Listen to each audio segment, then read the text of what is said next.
Welcome back to Southern Draw, your new go-to sports podcast. We are back for episode 13. Thank y'all for tuning in. If you're watching on YouTube, please like and subscribe. It helps the channel out. If you're on Spotify, don't be afraid to rate us 5 stars. I'm joined here with my co-host, Rod, and our other co-host, Nick. How we doing, boys? Doing good. Trying to stay cool in I think it's like 105 right now, Rod, something like that. Yeah, it's bad in Texas. It's so fucking hot. It's crazy. I did yard work for 2 hours yesterday and got to the end of it and just had to go and lay in the floor of my shower because I thought I was having a heat stroke. But I also was mowing at 3 p.m. So Yeah, that's probably kind of your fault.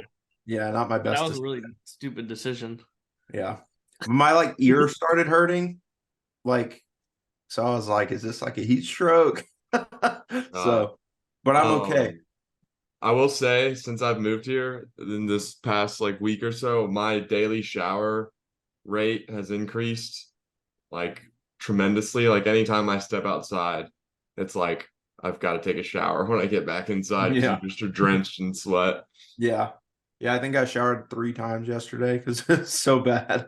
Yeah. I feel you though. Matt, what you been up to? Thankfully the heat's died down, so not bad. Just surviving mosquitoes because we had a bunch of rain, which I'm guessing is what cooled everything down. But I got that storm drain behind my house, so it's like a breeding ground of bugs. So I had to get these plug-in wall things that emit light in my house that they fly and stick to. So I'm in a battle against the insects out here in Nashville. It's a war of attrition. Any other pests? Have your dogs caught any rabbits yet? No. Duke got close, so it was awesome. Very close. But they can fit through the fence holes. It's like their body. It's like the hole, and they're this big, and then they just fit through somehow. It's like an octopus. Mm. You said like an octopus? How they can fit through really small things. An octopus can fit through an inch hole or whatever. Yeah. The rabbits can condense their fat or whatever and go through the fence holes. One day though, one of them will hang around a little longer than he should and he'll get eaten alive. That's kind of morbid. But no, have y'all ever seen the videos of octopus? They'll put them in a jar and close the jar, and the octopus will figure out how to unscrew the jar from the inside and get out. They're incredible. No, I've not seen that before. Yeah, y'all need to look it up. It's crazy. They figure out how to do it. If they had legs, they would take over the human race. No problem. Yeah. Don't they technically have, or what are those categorized as? Tentacles? Yeah. Well, you think maybe they might be the next ones to evolve, walk on land? That'd be crazy. I don't know. Octopus or octopi, whatever the plural is. Obviously it's not one way you could say it. They give me just the heebie-jeebies, man. The way they swim and are floating around and shit, and their suction cups or whatever the fuck is on them. They're just Earth aliens. Yeah, the ones that change color too are crazy. There's one in Finding Nemo. Those are real. If you've ever seen No, it's the other one, the sequel movie. Finding Dory? What what are you talking about? Octopus, the octopus. Yeah, and camouflage. Yeah. Yeah. They'll turn So to hand. Are they water salamanders then? Or chameleons? Salamander. They're chameleons on steroids. It's only some of them. They can't all do that. But yeah. They taste good too. But enough about octopus. Yeah. Rod, you and I, we got to play the sport of the future last night. Yeah. Pickleball. It's a lot of fun. I'm not very good at it. You're restricted by courts that have roofs and fans. Yeah, that's the only bad part. It's nice because of the heat, but hitting a good shot and then it getting launched out of where you're playing, into the street by a fan, it's not optimal. It's not good. I had to watch pickleball on ESPN last week. It was miserable. It's fun. Playing it's fun. I couldn't sit and watch it. I just saw a video on Twitter of professional pickleball, and it was Just the most boring thing It ever. looks just like overscaled ping pong. Is the It pretty best much is. Yeah. Dude, It's oh my fun though. God. Dude, speaking of ESPN, I saw it was on like ESPN News today, somewhere in like I guess it was Michigan or something, where they have snow and like snowmobiles, but they rig up these snowmobiles and condense them and race them on dirt at like 150 miles per hour. And the ref was just some old man that was bald with his huge Santa beard smoking a cig on ESPN holding a red flag and they wave it. And the announcers literally sounded like they were drunk, and the people would leave and go get beer and come back and ride on them, and they like crank up these snowmobiles. It was the most redneck thing I'd ever seen, and That's it was awesome. incredible. And that was on Dude, yeah. ESPN News. Yeah, What the hell? Dude, it was a part of that's like what the Ocho thing. Nick and I were talking about that 2 nights ago because we were sitting at a bar and Fox Sports was playing sumo wrestling, like Japanese sumo wrestling. And we were like, they're really scraping the bottom of the barrel. Yeah. It's like a Friday at 10 p.m. and all they have to show is sumo wrestling. You know, Sumo it's pretty wrestling. bad. Yeah. But we're getting into it. We're like less than a month away from college football now. NFL's ramping up, training camp, lots going on. There's lots of news, just not lots of sports. Obviously, the biggest subject this week that has been dominating the news cycle is the more realignment that's been going on in college sports. I mean, you say college sports, but really it's college football that's driving the realignment, and all the other sports are just kind of getting lumped in by default. So last week we talked about Colorado going back to the Big 12, and now they've also added Arizona, Arizona State, and Utah. So what are y'all's thoughts on that? Big W's. We're celebrating the fall of the Pac-12. Yes. Hate the Pac-12. Always hate that conference. They did it to themselves. This has nothing to do with the Big Ten. It's a coping mechanism by college football fans that would pretend like the Big Ten killed it, but the Pac-12 shot themselves in the foot in 2011 realignment and then being cocky in 2021. But I'm happy to see Utah and Arizona State move on to a better conference. Yeah. Yeah, I agree. I Yeah. think Utah is probably like the biggest winner from this, in my opinion, because they've been like so good. And they're like such like not a Pac-12 team. When you think about the teams that they put out there recently, like they're so physical in line of scrimmage and have like a dominant run game and a really good defense. And like them joining the Big 12, they're gonna be. I would think it might be like a Missouri situation, except with more sustained success. Like they'll come in and win their division or win the conference. Honestly, I would be surprised if they're, well, depending on the QB situation, if they're not the favorites like going into the 2024 season for the Big 12. Yeah. Yeah. If they have another good year this year in the Pac-12 and they win their third Pac-12 championship in a row, I mean, the momentum, especially with recruiting going to the Big 12, would be crazy.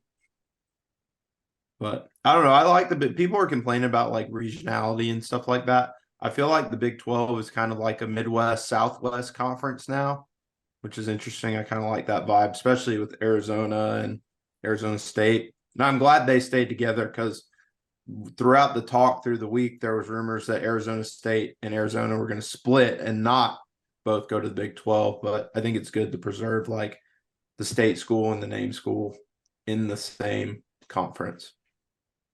Yeah, Arizona State's AD or whoever it was, president, was almost a gigantic idiot when he said they were going to stay. And then like 6 hours later, I guess once they figured out like the math behind that Apple deal, which was hilarious, decided to finally go because they were going to literally sell subscriptions for that. Like the details came out about it.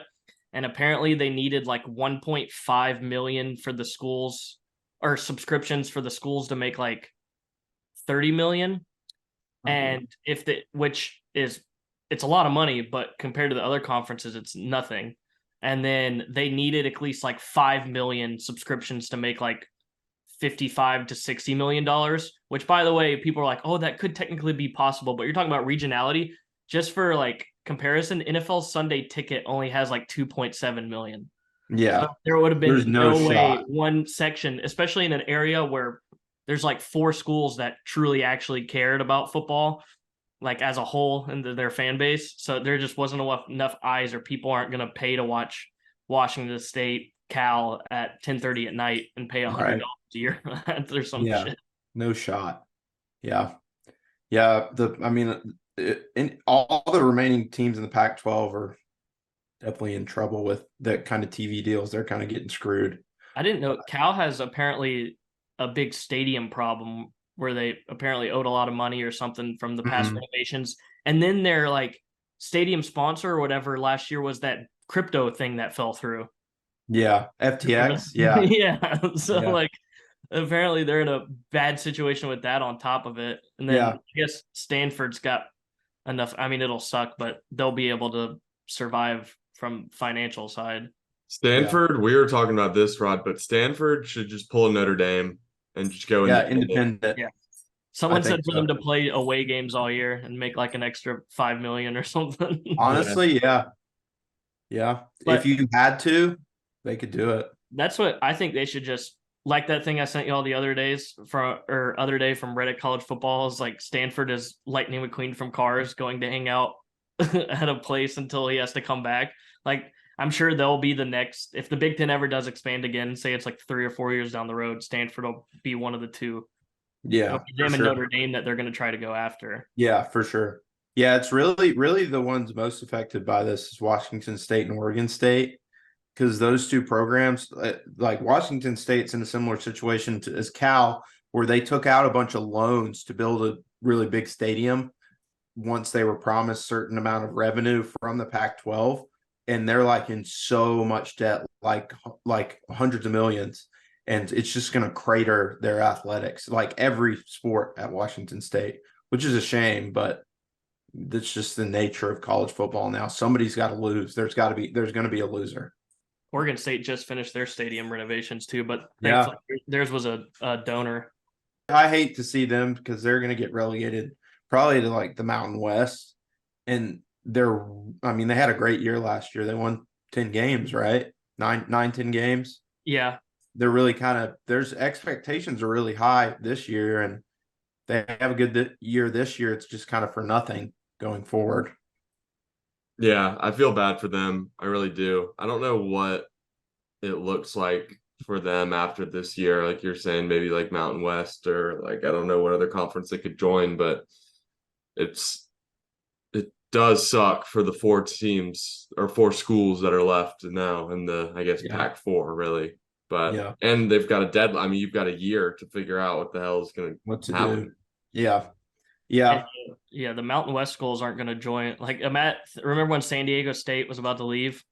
Imagine if they had left and joined. They can't, like, the Mountain West schools can't even afford to leave the Mountain West, really, if the Pac-12 wanted to. Because it's not like the Pac-12's got those pockets right now. All those other schools are leaving, the whole TV deal thing. They would be a bigger brand identity if the Mountain West came in. But the schools can't afford it. They just had a new deal a few years back. Those schools are having like if they tried to leave, the money would be almost too much to be able to handle that. And then going into a new TV deal that you don't even know what it is. Yeah. Yeah. They're going to all have to figure something out because especially in football, a lot of their football programs are going to be in big trouble. They can maybe survive in terms of like basketball and baseball. It'd still be competitive, but losing the amount of revenue they're going to lose just craters all of them. I mean, and most of these teams suck at football right now anyway, so just imagine how bad they're going to become even further. But the Big 12, Cal's program just ceased to exist in like 4 years. Yeah, probably. I wouldn't be shocked. They stopped caring about football after Aaron Rodgers and Marshawn Lynch. Everything just went down after that. Yeah. We had one bright spot with Jared Goff, but they still sucked. Yeah. But the Big 12 is going to be a really fun conference. I think there's collectively like no national championships in this whole new conference, but it's going to be great for football. BYU. Oh, you're right. BYU and Oklahoma State and TCU. Yes. But maybe TCU and Oklahoma State were in there, but addition's BYU. Yes, you're right. Yeah, but it's going to be a really fun conference in football, but especially basketball. God, the basketball games played between all these teams. ACC has officially lost its title as the basketball conference. Yeah. Yeah, no, ACC was never the basketball conference, baby. Big East has always been the True, that basketball is true. But I mean, like conference. media wise, I guess how they always tout the ACC. But yeah, Yeah, the grandfather basketball still exists. Yeah. Yeah. I'm really happy that Utah is in the same conference as BYU now. I think that's awesome. We're gonna get that BYU fans game. are pissed. Yeah. Yeah, they're mad, but it's gonna be we'll get that game every single year. That's gonna be awesome. I was Uh, reading message board things and I was like, would you rather have Utah in your conference and play them every year or see them like lose out money and go down? Like, would you not want that competitive rivalry? And the BYU fans were like, no, we hope their program like disappears. yeah. Yeah, it's people are not happy like with Washington, which is what we haven't mentioned them yet, but Washington and Oregon going to the Big Ten.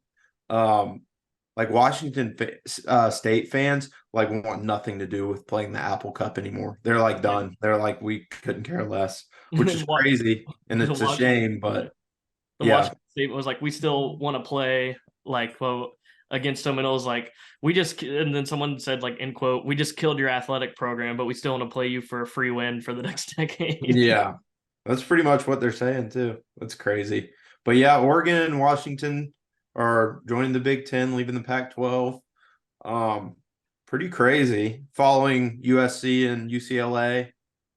Honestly, I mean, I think they fit, and that's gonna be really entertaining to watch. Oregon and Penn State play a regular season game. Oregon go to Happy Valley. Washington go into the Big House. It's gonna be really cool. I really like the move.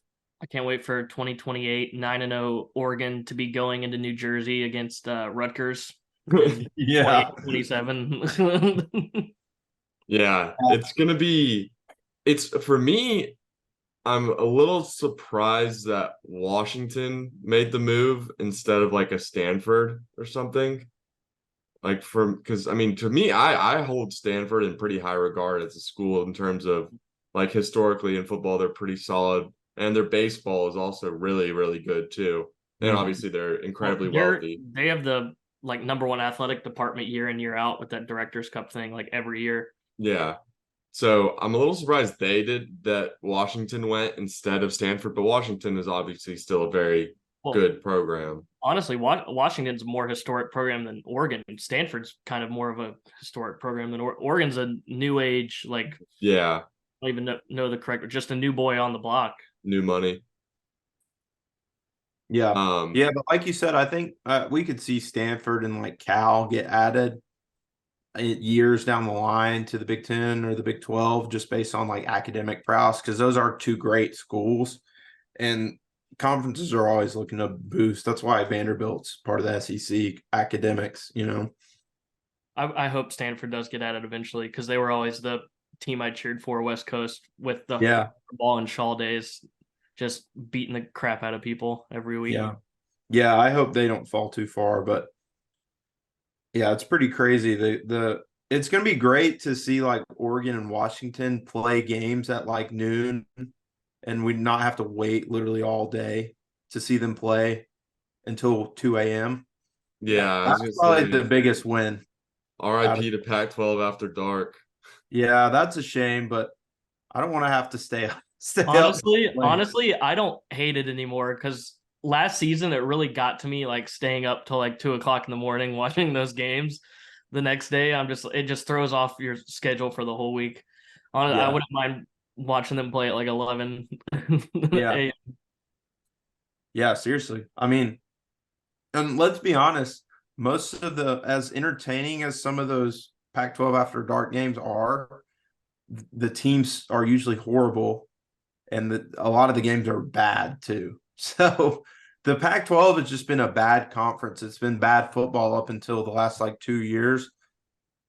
And so I think this move of getting the powerhouses kind of out of the conference into better conferences, I mean, I think it's a win for those teams and those two conferences. Definitely a loss for the Pac-12 because the Pac-12 is just not going to exist anymore. The college football committee better hold their promise for 2024 playoff spot for the Pac-4. Give them the automatic qualifier between Oregon State, Cal, Stanford, and Washington State. Yeah. That model is going to have this is the biggest Revise. I don't even really care that much about the whole realignment thing. I get all the regionality and stuff, which the regionality was lost already decades ago, in my opinion. But except for the SEC, we're still kind of regional somewhat. But I'm fine with it because it's going to completely restructure the whole playoff thing. As long as if no automatic qualifiers come out of this, I will be very happy. And honestly, it's going to make the playoff better if depending on what happens with the ACC, because there's rumors floating about teams leaving the ACC. If the Pac-12 folds and then the ACC, something happens with the ACC as well, you won't have as many automatic qualifiers because they can't give the runner-up for the conference championship also gets a automatic qualifier. So it would force the committee to actually pick and choose the best teams rather than, you won your conference, so you're in. Just take the 12 teams, implement the BCS formula, let it pick the 12 teams. Literally. Go from there. That kind of is the bad part too, is looking back, I wish we could have the BCS back compared to this new format, because the BCS, literally what caused all this realignment to happen was people were upset that Alabama and LSU were playing in the national championship. And then they got Bama, Georgia. And then it's happened twice since, in the playoff system. It's going to happen again. So we had a great system. We took it for granted. And it's more likely now than ever losing divisions. No. They're idiots for forming a committee of people who have to decide who gets in the postseason when you had the perfect scapegoat. You had a computer system, and the BCS would pick the teams who would play, and you'd say, "Oh well, sorry. I mean, it's just the computer system did it. We can't change anything. We're not to blame. Don't blame us." Yeah, it was rigged. It was rigged. And I think we're gonna come full circle. We're gonna come full circle, and AI is gonna start picking the ChatGPT. Yeah. Playoff field. Yeah. It's gonna be a full circle moment. It's inevitable. Yeah, and then the ACC thing though, I forgot to add it in, but did y'all see UNC's AD, or who was it? I guess it was their AD. He said, "I don't think it's good for talking about Florida State for them to be out there barking like that. I'd rather see them be a good member of the league, support the league, and if they have to make a decision, then so be it." Wait for your grant of rights that you've given, and then in 2036, when those rights return to you, then do whatever you want. It's just wait for your funeral, basically, is what he said. Yeah. I don't know. The thing is, too, he's going to come out in a year and when UNC leaves the ACC, and he'll totally walk all that back. They join the Big Ten. Yeah. Yep. So, that's the commissioner of the Pac-12 last year tweeted out when the new commissioner of the Big 12 was selected that he looked forward to working with him again. It's kind of aged very poorly there. And Utah's AD said last year when they were talking about the four corner schools, he quote tweeted it and said that would never happen. And then Freezing Cold takes screenshotted it and posted it 2 days ago. Yeah, it's been a bad week on Twitter for a lot of people with all the realignment. There's been so many just takes just because there's so many people in sports media who have an opinion that they've got to share.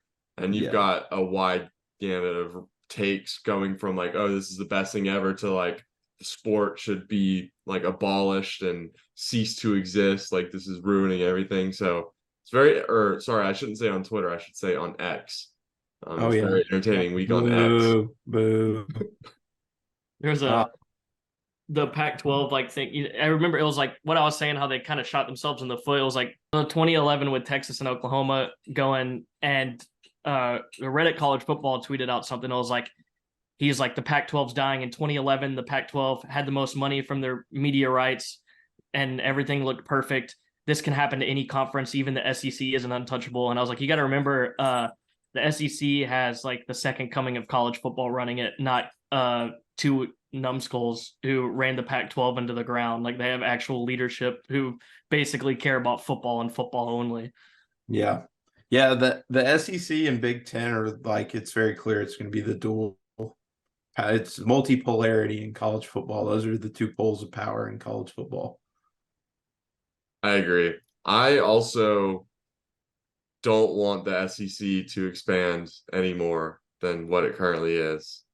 Bad take. I give me I don't Florida either, State. but it's gonna happen. It's going to happen. So if it's going to happen, give me Florida State, give me Clemson, give me UNC, and Georgia Tech. I would take Georgia Tech back. It'd be good to play Georgia Tech. Yeah. Georgia Tech, I want them to not just be like, okay, you want to join, come on in. If the SEC is going to add more schools, I want the focus to be who has traditional rivalries with the teams that are already in the conference. What TV markets can we get, like North Carolina, all that type of stuff. So focus on tradition, focus on games that will be played in the conference, making the matchups good. I don't want Virginia. I guess that would work, but who cares about? The problem is in the 4 teams you propose, if you take Carolina, you have to take Duke too. Yeah, that's true. Yeah, it'd be hard depending on how their board of regents or whatever it is go together if they have the package deal, which would be tough. Then I guess Boston College. Well, if the whole ACC goes away, Boston College seems like a Big Ten fit. But I mean, how big can you go before you separate from the NCAA? Well, to be fair, the old Southern Conference had 23 teams in the 30s, so they were able to function just fine. It could happen. It's going to be self-sustaining eventually. You could also, like, another conference can be born out of this as well. That's true. Yeah, it's that you said earlier, it's going to go full circle. There'll be like 12-team conferences again. We just may not be alive for it. Yeah. I don't know. I think you're going to see like 3 or 4 teams splinter off from the ACC and come into the SEC. And then I could see like some of the teams out west joining up with some of the East Coast teams to be like, oh, we have all these markets across the country covered. This is like the, new American Conference. I know the American Conference is taken, but like something like that. Coastal Conference. The Coastal Revolutionary Conference. Yeah. State, Washington State join up with the dying ACC to create Big Ten Light. Yeah. It's played on Monday nights. Yeah.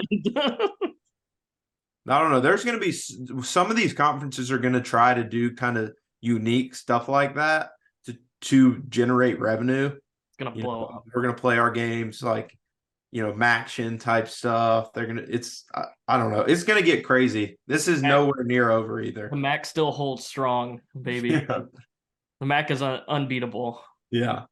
So we'll see what happens. It's going to be crazy, but all right. In other news, disappointment for us. So last night, speaking of ACC, so KJ Bolden, 5-star safety, much hype around him. His commitment been like the talk of recruiting in college football last like 2 weeks, really. Committed to Florida State, said it was his dream school, said he just went with his heart. So picked up Florida State over Auburn, which I think a lot of people near the end of the week saw it coming, but it's just kind of, Norvell's got it. We talked about it. I mentioned it on the last podcast, but Norvell has really got things rolling in Tallahassee. I think Florida State is back. I know y'all are kind of hesitant to say that, but with their expectations for this year and the way they're recruiting, they're on fire right now. I'd say they're recruiting wise, yes, back. I wouldn't say like this year they're back for like if they can win 10 games again, I'm full in on the train, like full steam ahead. Florida State's back. But recruiting wise, yeah, they're back. For sure, recruiting it. What's that? The kid who recruited to him like last week, who had like a throne. They opened the curtains in his living room and he had like a throne and a big spear. And I was like, oh yeah, Florida State's back. Like those cocky players that you'd think of when you think of those Florida schools. Yeah. And I was like, oh man, yeah, they're back. That was sick.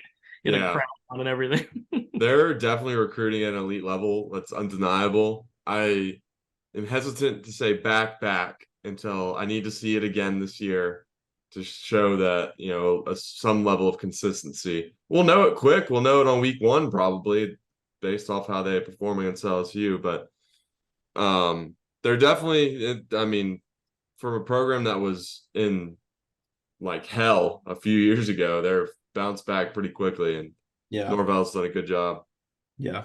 Probably one of the most underrated coaches in college football with the job he's done so far. I would agree with that. He's a lot better than the guy in Miami. So fucking Cristobal. Oh, okay, yeah. So his recruiting obviously picked up, but the thing is with Cristobal, you can put him anywhere. He's gonna be able to recruit. But I was watching like the upsets from last year earlier today, and I was watching the Middle Tennessee State game, and I was like, this was just it was so embarrassing. Like it should just Cristobal is like the perfect 9-win coach, 8 to 9 win when he's operating at his highest level.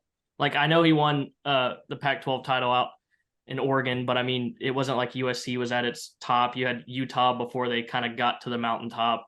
It's just the true competition, and Miami's just ever since they left the Big East when they were kind of in that third, fourth tier power conference, they've just never held the ground that they really had in the past.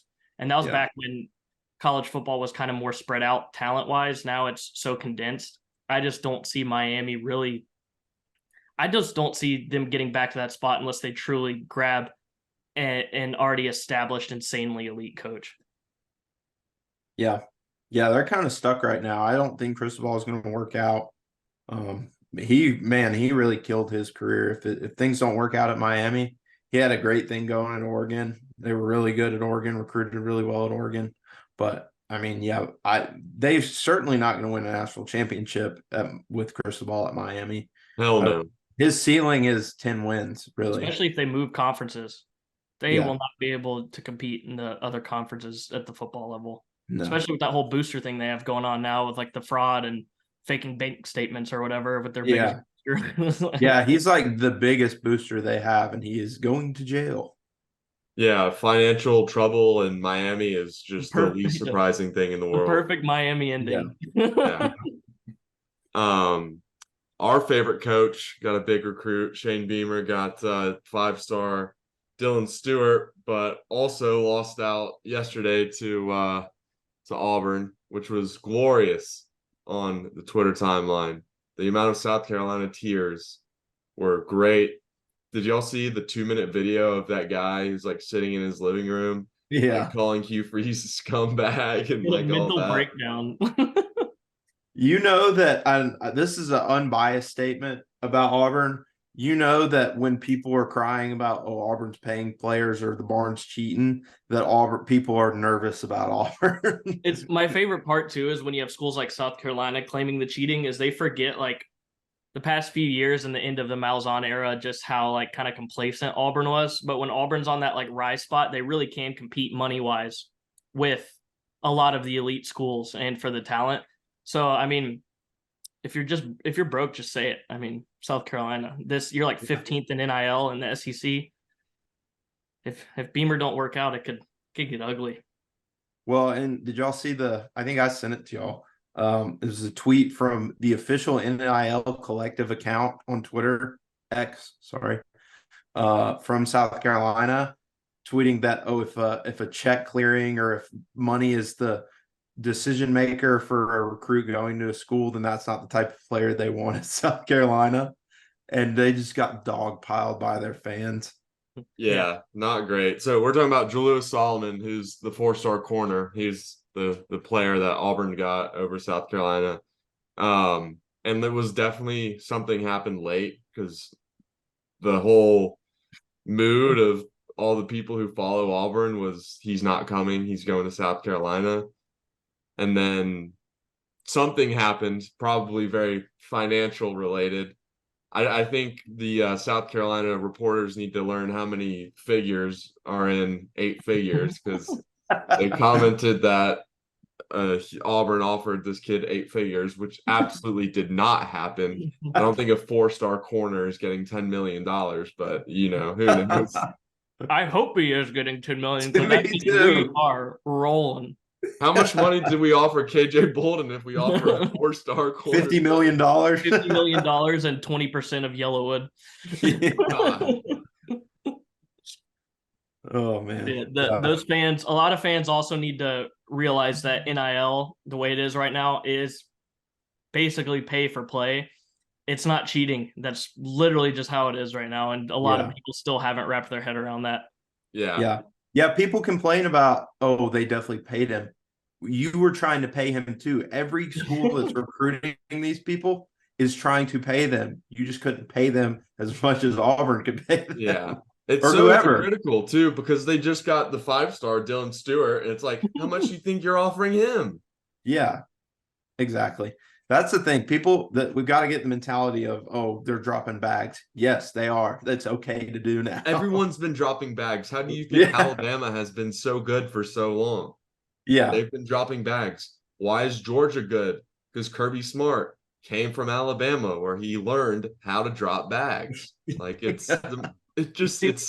bags have been dropping for 50, 60, 70 years. Now it's just a whole new level of bag with the meteorite stuff. So it's not just cars and a Target gift card anymore. Now we're talking millions of dollars. So the big boys are at the big boy table basically, and there's not enough room for everybody, which is just the reality of the situation. Yeah. Yep. It's also just makes the Cam Newton deal. What was it, 180K? Yeah. That is the biggest bargain in college football history. Yeah. Paying him 180 for a natty. We didn't pay him. It was an ongoing investigation. Yeah. No. Mississippi State tried to pay him. We got him just because he didn't want to go play for a poverty school. Yep. Good decision, Cam. How much do you think Cam Newton would be worth right now? $100 million.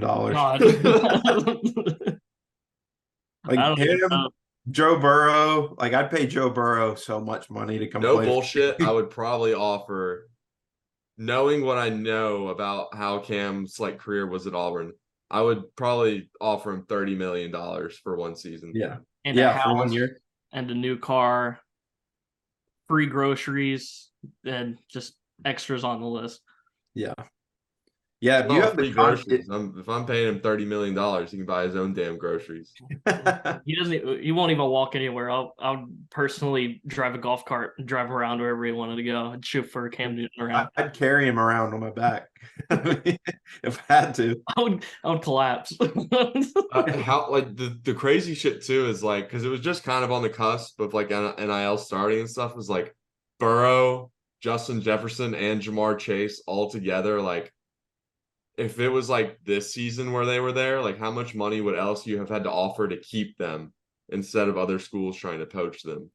Like collectively, probably like $5 million each, at least. At right? least, yeah. At least, yeah. It's insane.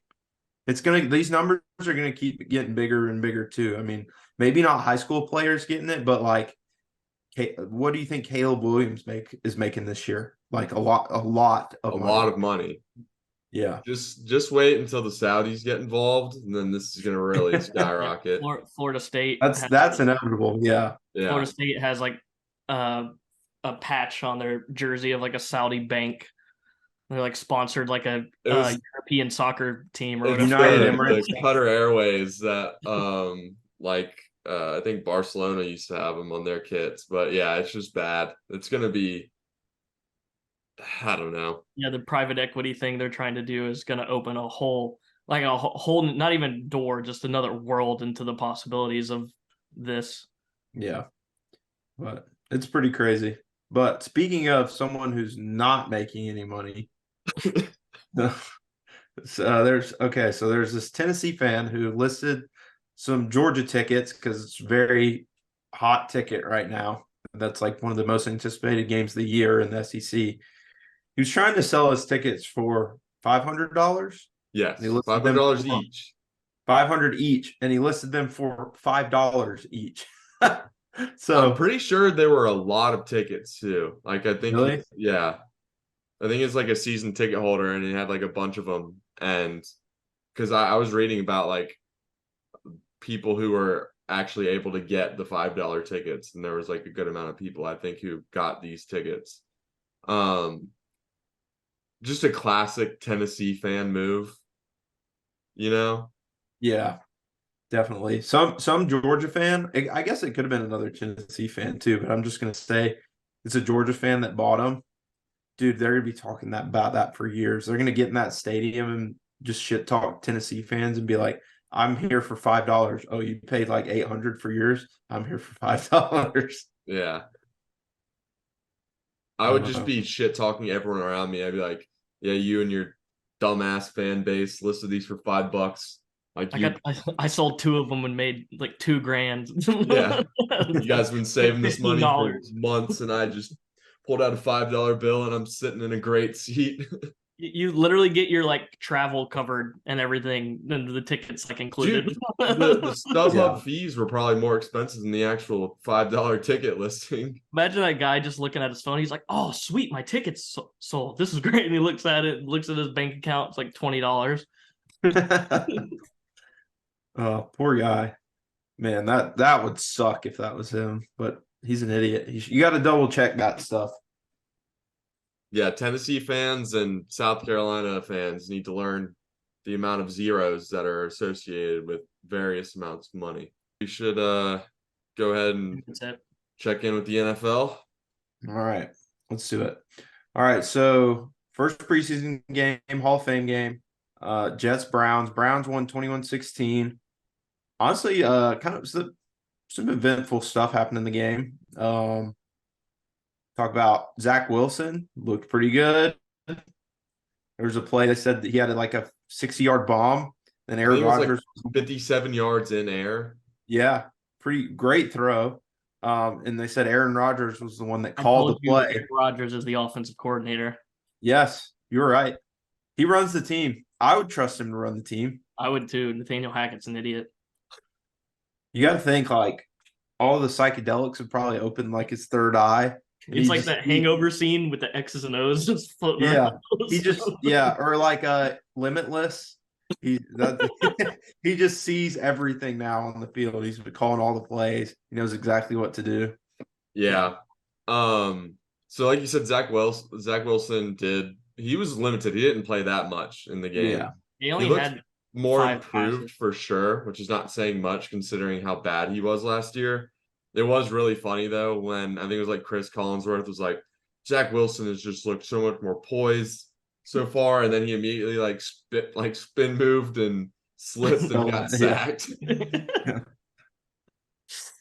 It was honestly, I mean, besides the one pass, it really wasn't improvement. The pocket awareness was kind of bad. The play was just wide open, and then Kellen Mond looked kind of bad. Awful. He just threw screens and he had one wide open, like medium route pass. Yeah, so many screens. He threw a pretty bad interception as well. They were like, he was like 13 for 17. That's not bad completion percentage. I was like, I would go 13 for 17 if I'm throwing a half-pack screen for 10 of the passes. Yeah. And then but then Dorian Thompson-Robinson, he's a rookie this year. He looked great. Played really, really well for the Browns. He will be the starter for the Browns in the next 2 years. He looks really good. Crazy. Yeah. He has that, and obviously I knew it from watching him in college, but he has that same like Kyler Murray running style where his legs are so short and they're just moving so quickly. And they can make insane cuts and just like stop on a dime. Yeah. So he's someone who's been like underappreciated his whole career. It's like if y'all don't know, he was Tate Martell's backup in high school and like didn't start until he was a senior in high school. And then at UCLA, he was really, really good. Just kind of never got too much recognition until like the last year or so. And then looked great in the preseason game. So it'd be cool to see him do something in the NFL. He'll definitely be the Browns' backup. I would definitely not waste a roster spot on Kellen Mond when you can have DTR there. Yeah. Honestly, Kellen Mond could probably play for the Falcons. Yeah, I mean, I'd take him over Desmond Ridder. Was Kellen Mond a 4th round pick? Yes. God, that's bad. Was he drafted 2 years ago? Browns with the Vikings. Vikings, yeah. He got cut by the Vikings and then signed with the Browns. But yeah. I think the reason DTR was behind him, obviously being a rookie, but I think it's just one of those situations where he may be one of those players that doesn't look that great in practice, but when you get him on a field, there's just a switch that clicks. Yeah, something like that. But other notable things, the right tackle from Ohio State, I can't think of his name. DeJuan Jones. Yeah, he looked really good. Yeah, he only lost one rep the whole game, played like most of the snaps on the offensive line, and he was blocking like two guys, Will McDonald and then Jermaine Johnson, who are both first round picks for the Jets last year and this year. And then Josh Huff, who had like the highest win rate or pressure rate for in the NFL last year when he was rushing the passer. So it looks like the Browns got potentially, I mean, it's just one game, but a guy who can be a very, very solid tackle for them. He's massive too. You remember the Jets first round pick? I think you just said his name, McDonald or whatever, at Iowa State. Yeah.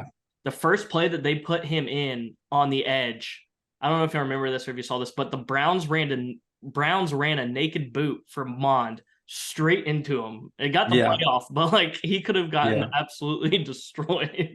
Yeah. Yeah. That guy Will McDonald looked good too. He just, when he was up against Juwan Jones, he lost. But yeah, so that guy, he's just a massive human being. He's like 6'7", 6'8", like near 400 pounds. He's huge.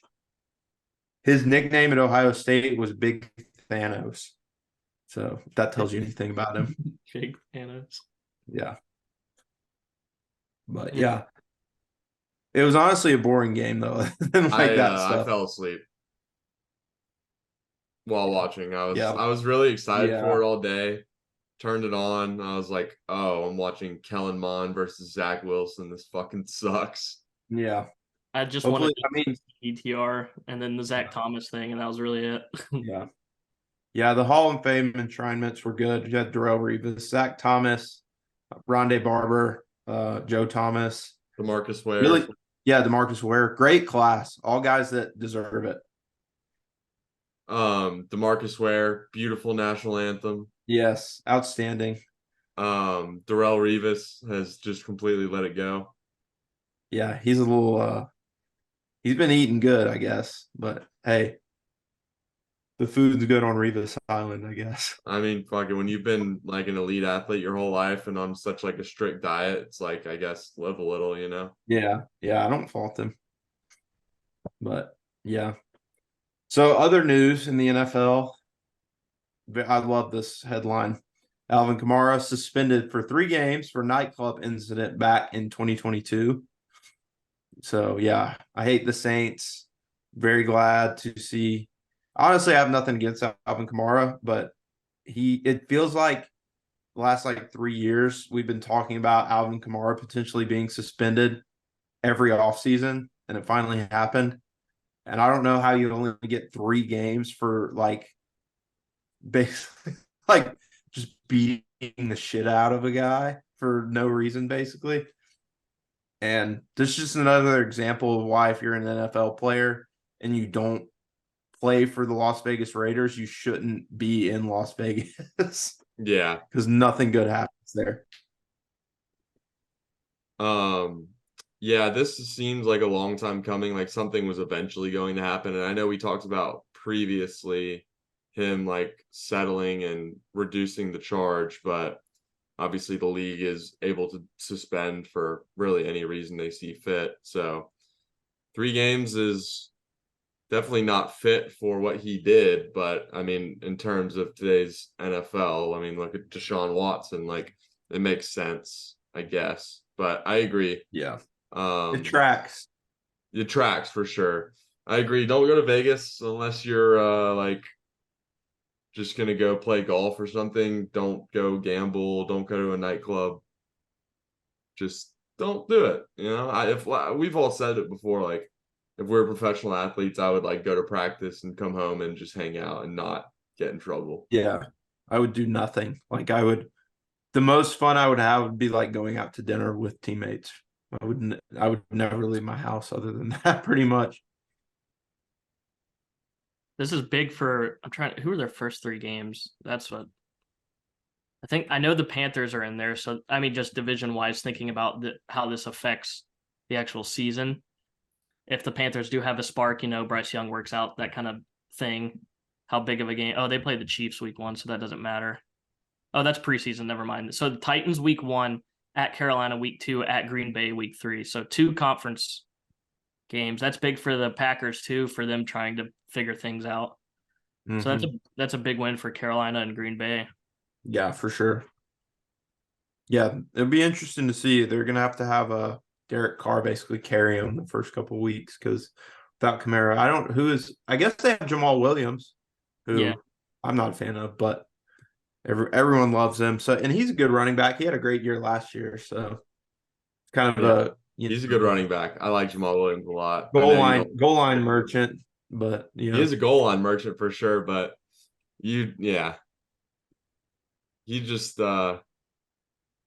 he has interesting comments in public on certain topics that you don't like.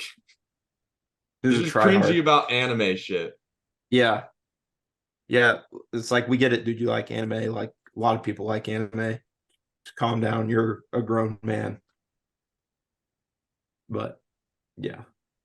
So another NFC team, big signing, Yannick Ngakoue.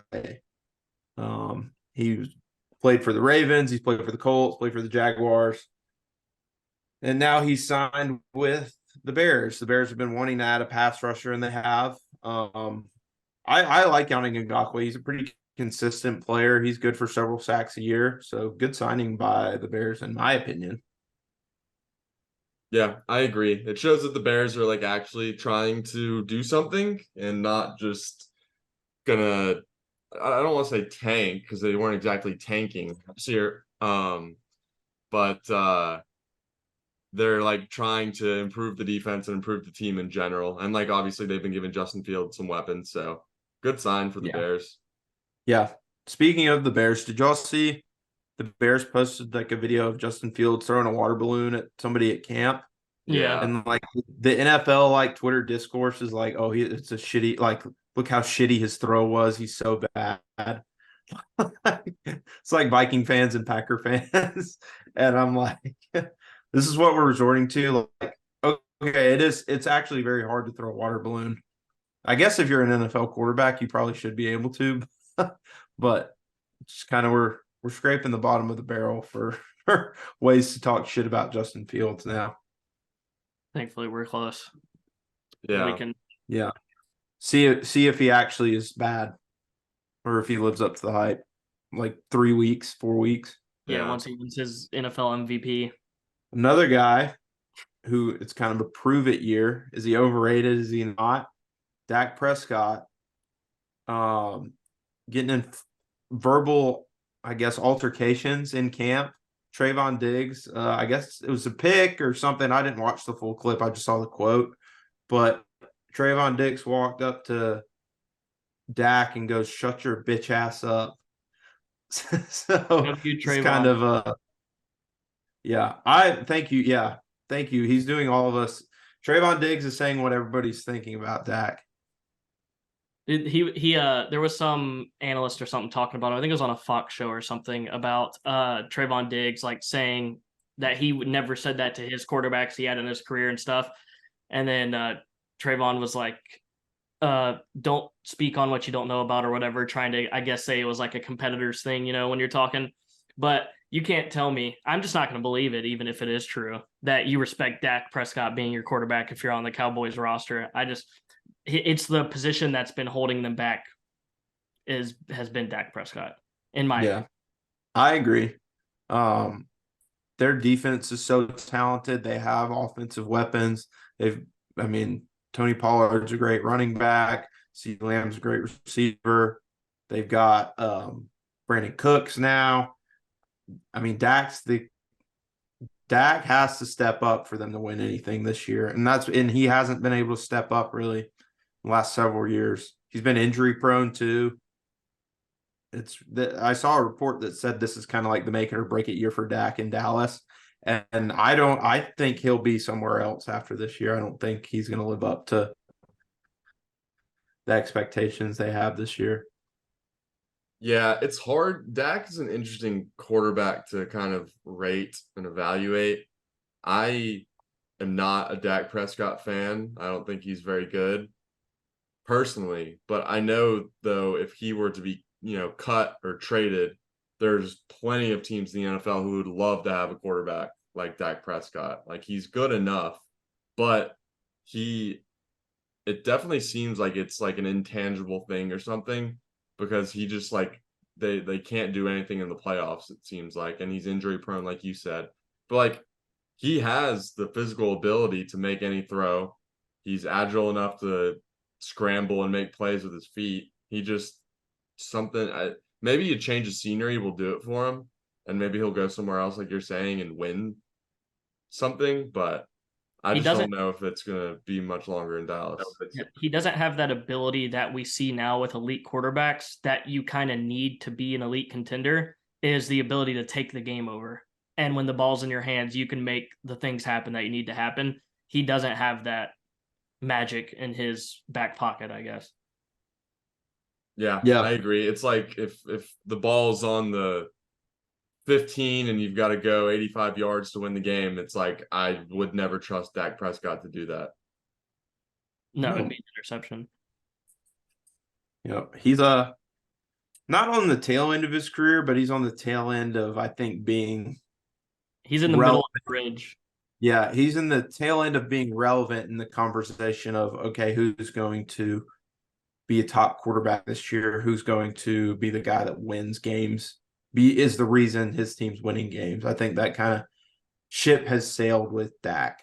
A team that could use a guy like Dak Prescott, the Arizona Cardinals. I put this on the rundown, but I know there's a video that came out on Twitter that's very popular, and it's getting a little bit over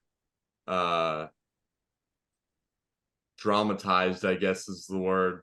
It's a really bad video of, I don't even know who the quarterback in that rep was, but just a bunch of pre-snap chaos going on, and they eventually snap the ball, and then he throws it and it like hits the helmet of the DB or something like that.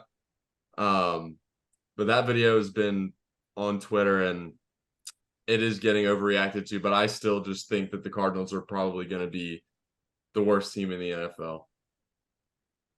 I could see the Cardinals being like that. What was 2019 Dolphins team, where it was like people were like, "Is this possibly the worst team in NFL history?" I called them the JV offense when we were like 0-11, and then we won the last 5 games. But they have the possibility to be that bad. Yeah, they're going to be really, really bad. It's going to be interesting because I think it's very likely that they'll have the number 1 pick.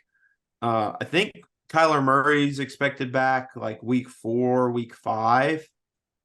And if he plays poorly, I trade him. I don't even play him. Don't let him lower his stock.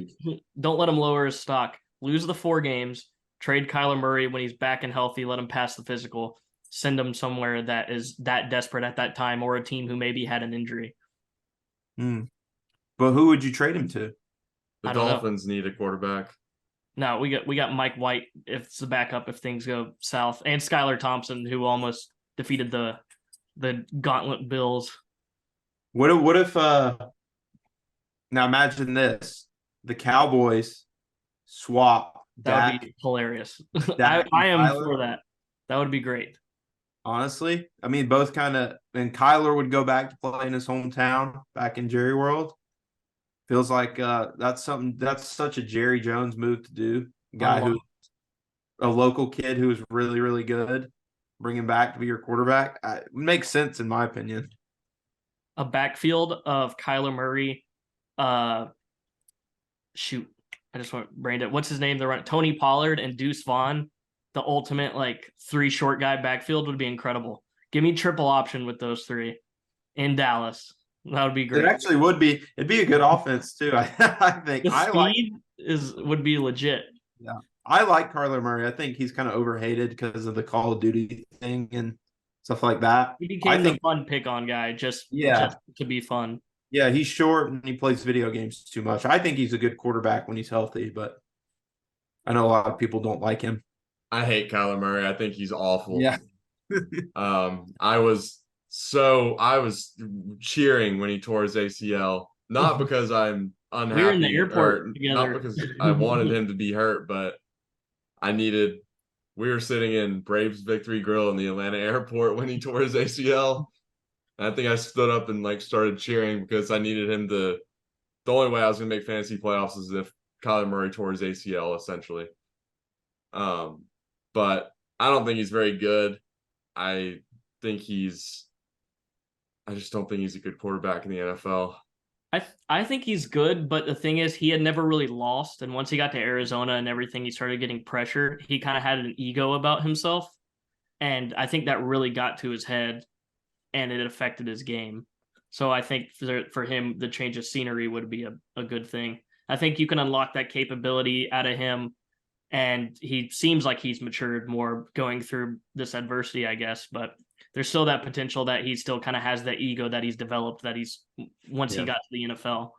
Yeah. Well, I mentioned this. I watched the Cardinals put out a little it's like a 20-minute YouTube video about Kyler Murray and his like recovery from his injury.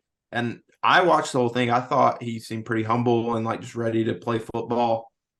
So I think he's kind of getting over that kind of star status going to his head type thing.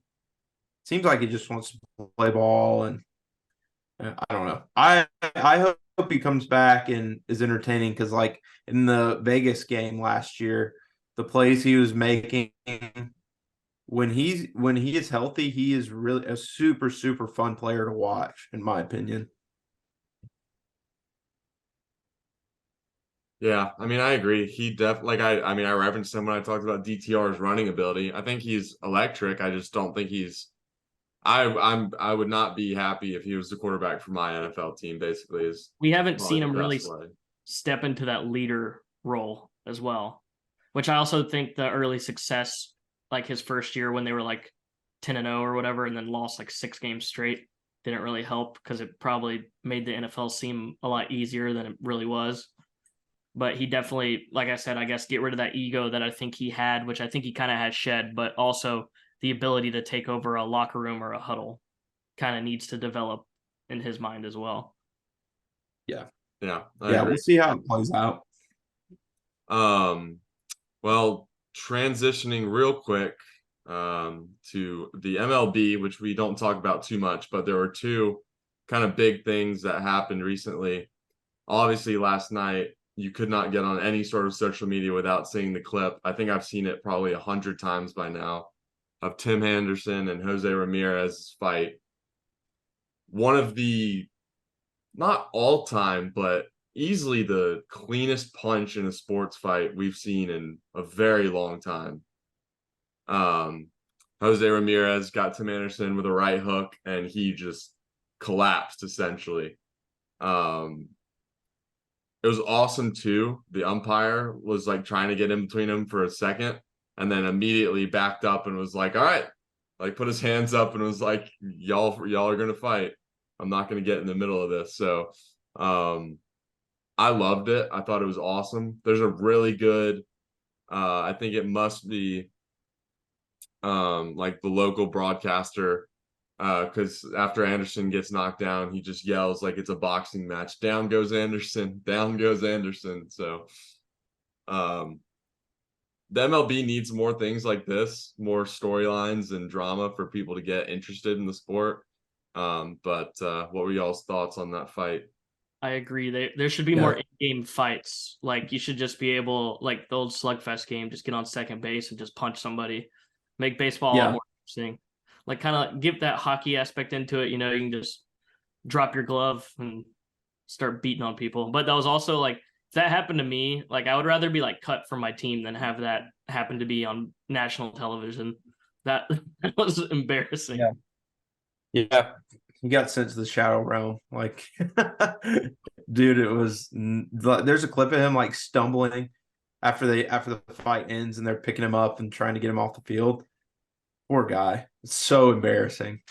Yeah, he was not in the White Sox lineup today, and No. Jose Ramirez was in the lineup. So what does that tell you? Very, very, very, very bad look.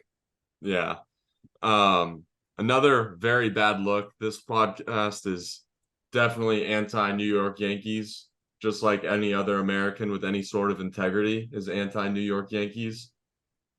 Just because they're objectively probably the worst franchise in sports. So Anthony Rizzo on May 28th had a knock to the head.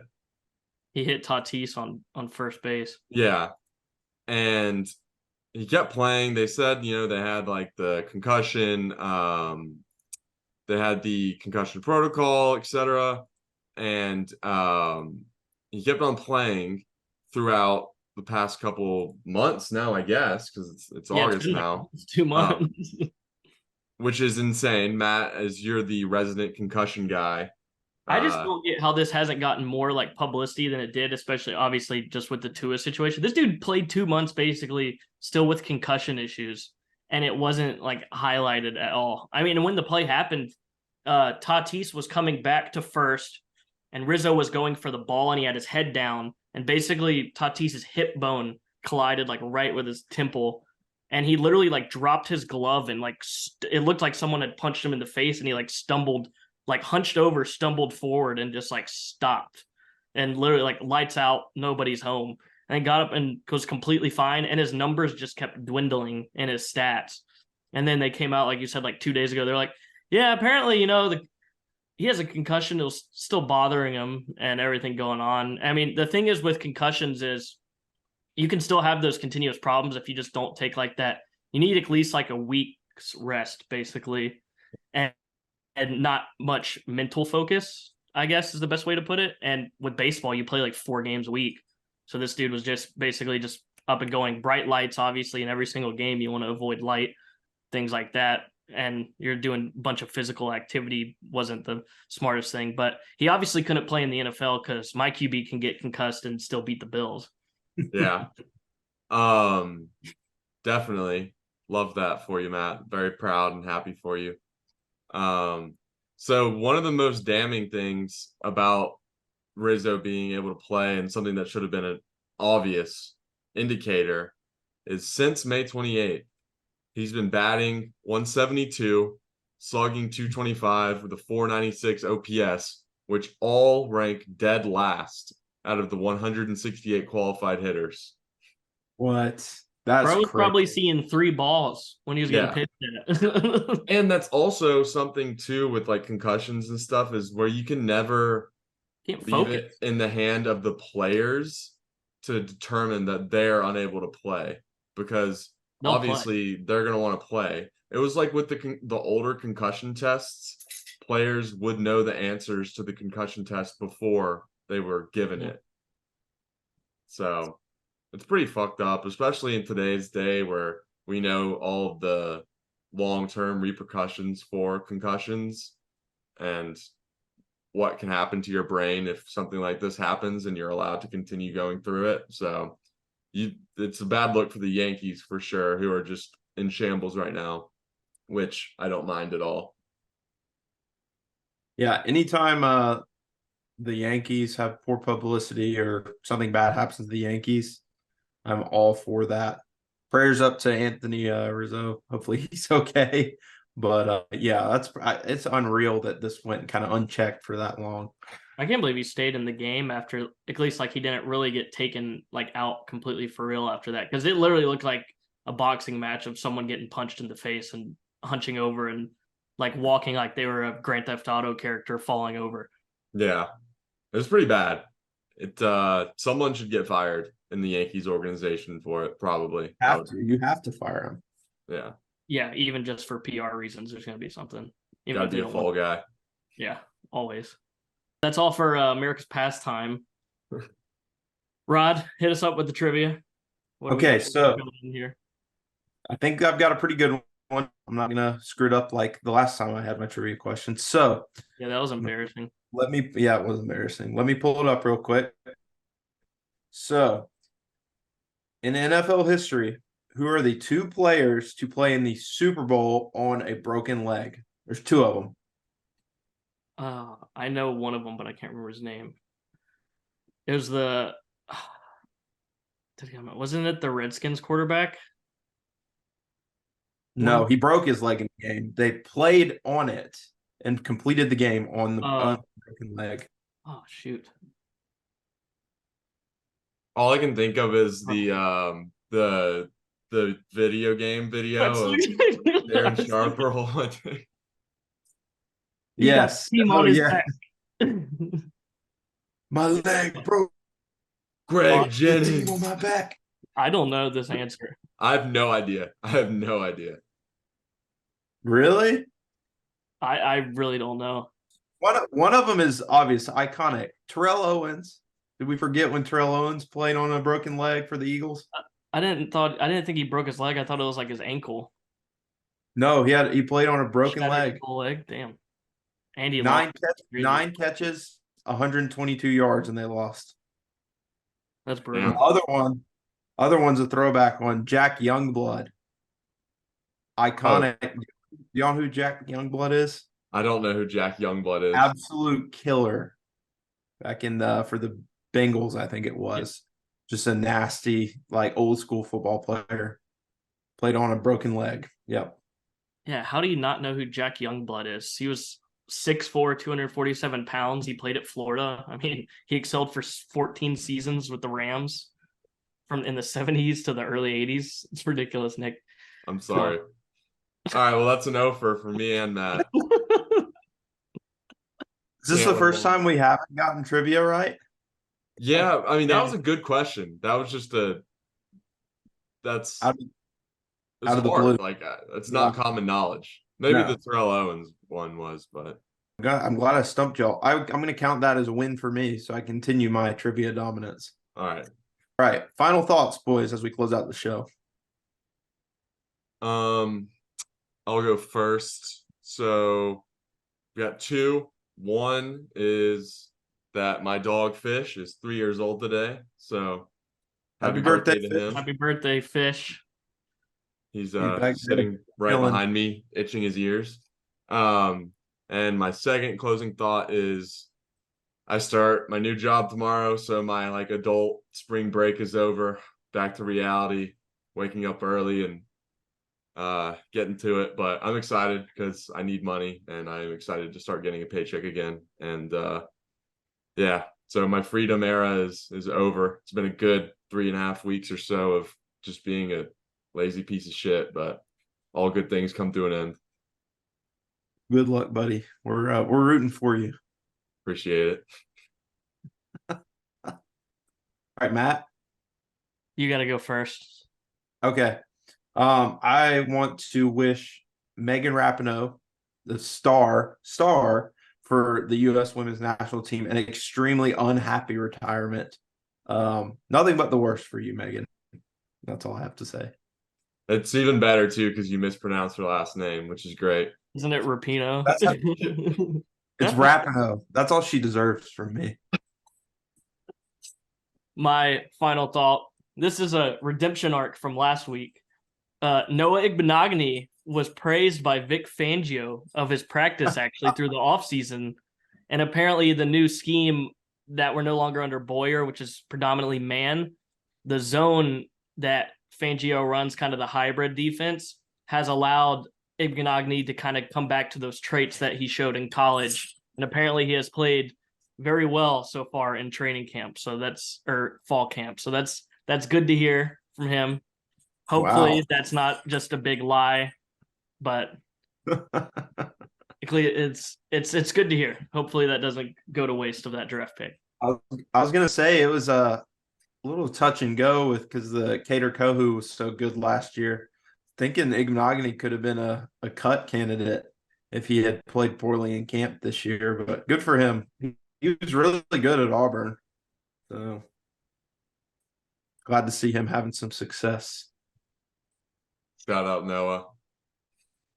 We'll see how that goes once we get into a game. I mean, I'm sure he will keep playing time, but Cam Smith has also done really well too. So we'll see. That's a tight-knit, like third string corner competition between Kohu, Igbenogany, and Cam Smith. So it's a good problem to have. Yeah. Not like it matters though, because they're just gonna it's really doesn't matter who's playing. It's just who gets to get burnt by Stephon Diggs and Garrett Wilson. I don't know. Kohu would be fine. That kid's a dog. I can't believe how good he was last year. Yeah, he was really good. Was he undrafted? He was. Yeah, it was either he was either 7th round or undrafted at a Texas A&M Commerce, which is like a D2 or D3 school. Yeah. So hopefully he's one of those insane steals that ends up being like a legend. Him and Javon Holland run the secondary for years. The only Oregon player we're allowed to like. Yes, I love Javon. Shout out Javon. Hope he's listening. I know he's a big fan of Southern Drawl. So thank y'all for tuning in to this episode. Don't forget to like the video or subscribe if you're on YouTube, and rate us 5 stars on Spotify. We got written content on southerndrawl.substack.com and our socials with a bunch of free content at Southern Drawl Pod. Don't forget to follow. Don't forget to like. Hope y'all have a great week. Thank y'all for listening.